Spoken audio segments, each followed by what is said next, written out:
there. And there we Got it. go. 3, 2, and 1. Well, Mayor Shane, welcome back to Mayor's Monday here at WSAU, WSAU.com.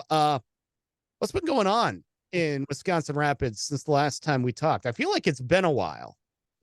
Yeah, hey Mike, how you been? I've been doing keeping busy here. Uh-huh. Well, Fourth of July, we had a great Fourth of July festivities this year. Um, there was definitely more people this year than last year. I always go to my same token spot, and it was pretty packed this year versus Mm-hmm. last year. And so I've been busy with that and just road construction and everything else that you try to wrap up during these months that we have to do this kind of work. Yeah, no mishaps though with the fireworks. You still got 10 fingers, right? Yeah, All the way. I don't. They don't let me near that, so I just Okay. kind of keep away.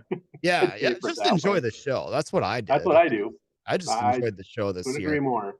Yeah, yeah. Yeah, we had a great show here in Wausau. I wasn't able to catch. I caught some of it. I didn't catch all of it. But yeah, we had a great show here in Wausau. You had a great time there in Rapids. I know Stevens Point. They put on a great show as well. They had multiple shows over that period. I guess. Just have you? First off, have you looked in yet as to how Wisconsin Rapids did economically coming out of the U.S. Senior Open? Have you had a chance to look at some of those numbers yet, or is the data kind of inconclusive now on Yeah, that? I think it's inconclusive at this point. We had a finance meeting last week that our Visitors and Convention Bureau representatives were here, kind of talking about them and tourists in general. There was some questions asked about that, and I think it's inconclusive at this time. It's just kind of hard to tell whether or not it boosts our economy here or not. And I think the one of the most probably one of the more difficult things is going to be the hotel revenue, because there's always the old saying, the Super Bowl doesn't sell out the hotel. If the Right. hotel would have been full at 80% or like say 30% that weekend, instead the Super Bowl only filled 70% of the hotel. So there's different ways you can look at those metrics too. As I know, Correct. some businesses in Stevens Point said, yeah, we were great. Some said no, we were a little slow. So this is going to be a while before we kind of realize the full effect of this, if any, right? Yeah, and I think Century World did a very good job of making sure there's a lot of activities around Century World and capturing the people that were here to attend events there, and like the first tee and some of the other events they had, which were um, very well attended. And I know people that were there that had a great time. Yeah, indeed. And it was just great to see the region represented like that. And of course there was a couple of Wisconsinites that had some pretty good runs in the tournament as well. So that Mhm. certainly made it fun as well. I guess last thing, did you go at all? Did I, you go and attend any of the tournament? I did not. Oh man. I enjoy, well, I used to enjoy playing golf.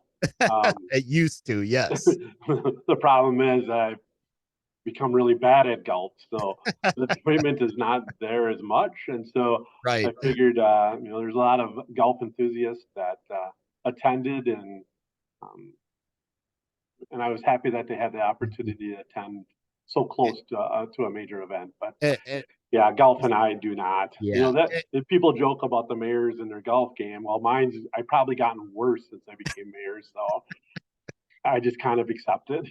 Yeah, and you see, my thing with golf is, it was something I enjoyed doing, back in my 20s. I did try to golf for a couple of years in high school as well. Yeah. My thing with golf has always been it was just so terrible. I'm shanking it all over the place.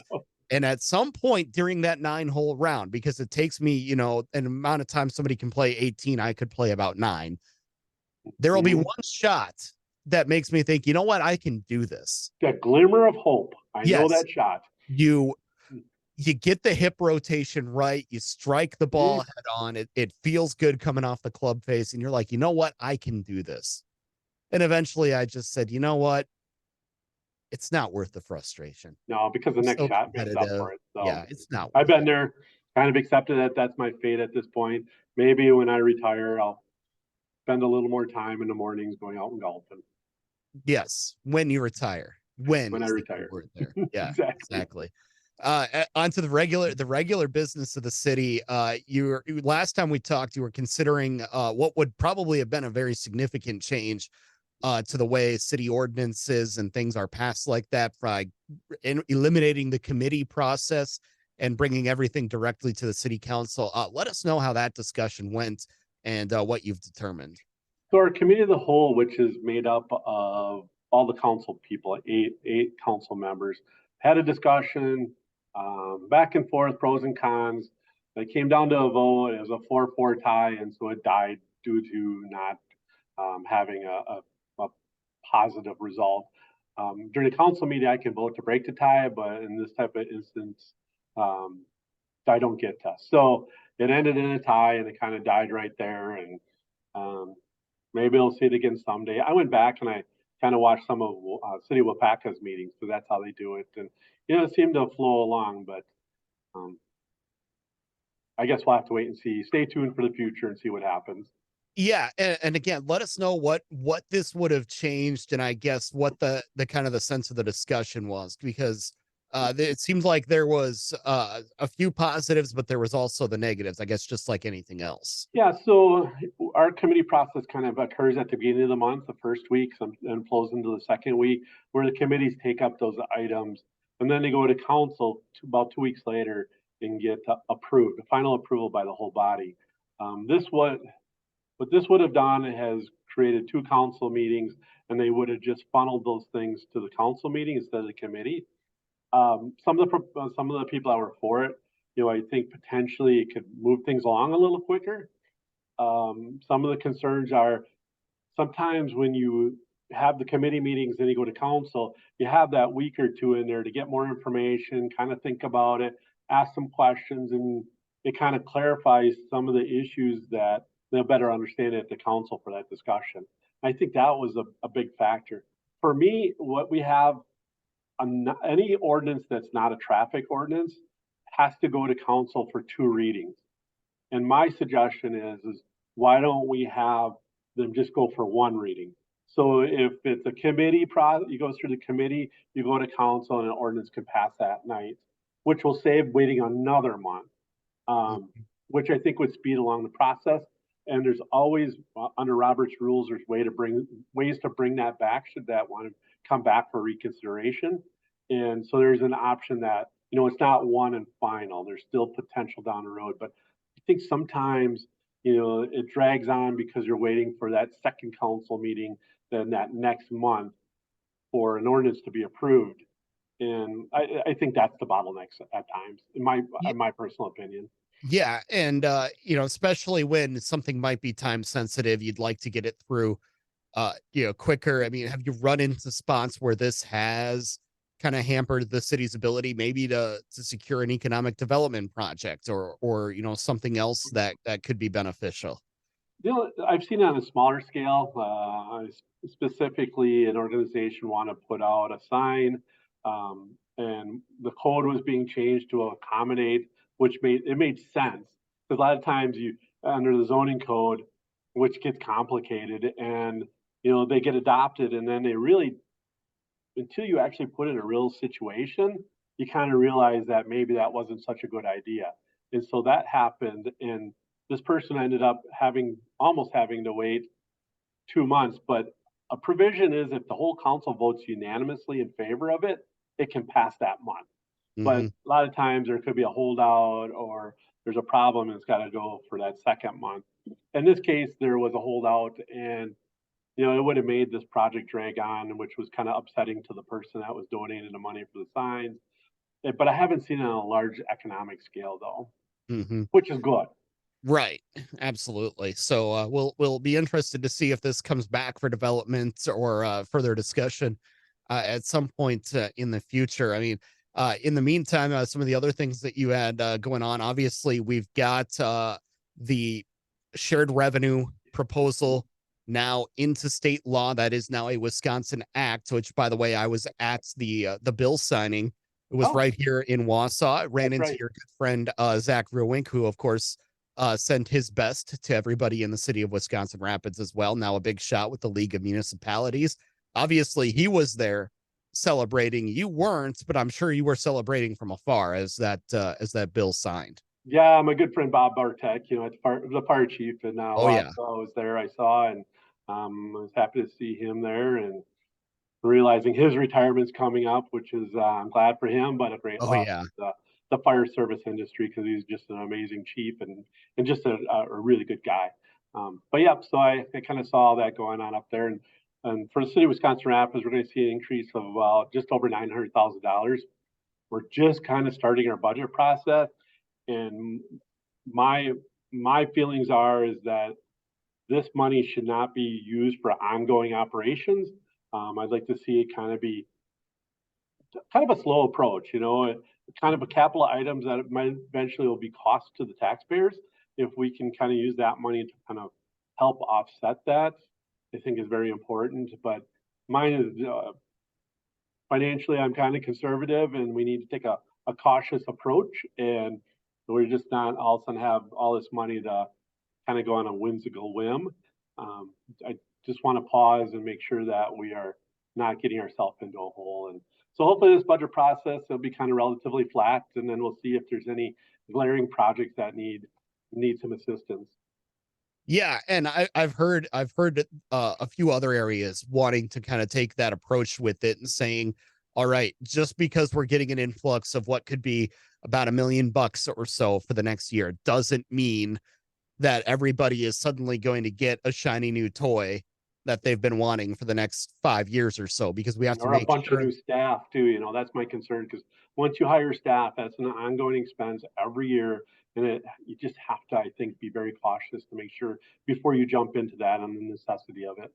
Yeah, and I think a lot of areas are saying let's take a look at maybe one big street project that's been Mm-hmm. neglected, Yep. and let's see what we can do there, or let's see how much less we can borrow or bond Yep. for the upcoming year. Let's not go crazy with this right away out of the gate. Absolutely. That's kind of page out of my book also. Indeed, indeed. I'm glad we're working on the same playbook then. Yeah, we Uh, are. yeah. So do you have an idea? Then you said $900,000 this year. I mean, have you run numbers yet to kind of see what this could mean on an ongoing basis? Because obviously, this money now is tied to something that fluctuates, and that Right. is state sales tax revenue. Correct. Correct. And that's another reason because you don't want to start spending money at a certain funding level and then all of a sudden it starts going down because it is tied to sales tax. So I think that's why a cautious approach would be more prudent at this time and just kind of see how it falls out. Every community has future expenses. And if you can start squirreling away some money every year for a future expense, I think that's a very responsible thing to do. And so hopefully after X number of years, you're not having to go to the taxpayers or to borrow money to do these projects. I think it's prudent to plan for those things now, and if you can minimize that in the future, I think that's the best approach. My at least personally for taxpayers. Hmm. Again, maintain a home, put a new roof on it, do all that Yep, stuff yourself on one income, and you learn financial management pretty quickly, I would say. exactly. At least that's my story. Yeah, it's taxpayer dollars, so Yeah. you have to have some responsibility for it. Hmm. Nice to do some nice little projects that can help beautify things or long overdue upgrade to something, but yeah, you don't need to go wild. One more thing before we let you go. I know you've got an invasive weed that you're fighting in the city of Wisconsin Rapids. Uh, are you trying to work with Mayor Katie to get the goats in to help clean this So up? yeah, so we've actually there's been several circles I've been communicating with, and goats seem to constantly come up. Um, as our dog park, once we cleared it all and got rid of all the brush and overgrowth, and we've got our grass planted and that's growing nice. And then the rest of the area, all the buckthorn came up, and what a pleasant surprise that we have a bumper crop of buckthorn. So we've been trying to address that, but yeah, so we've been joking about the different kind of goats we could get in there maybe and get that taken care of. But the concern is obviously goats and dogs probably will not mix well. So No, they do not. so unfortunately, we're going to the traditional route, trying to treat it, and then we're going to mow it and treat it again. And then I think every year we might have to close the park for a week or two and spot treat just to kind of stay on top of it so it doesn't get away from us. But yeah, it's a big area and it'd be quite a few goats. Oh Um, yeah. but yeah, we've been talking about goats because they do take care of the buckthorn. They take care of it very well. What a Yes. miserable invasive species that is. It, It's you just know, it miserable. wouldn't be so bad if it was good for something. But Right. apparently the only thing that it's good for is to feed goats. I was gonna say goat food. Yep. That is it. That is it.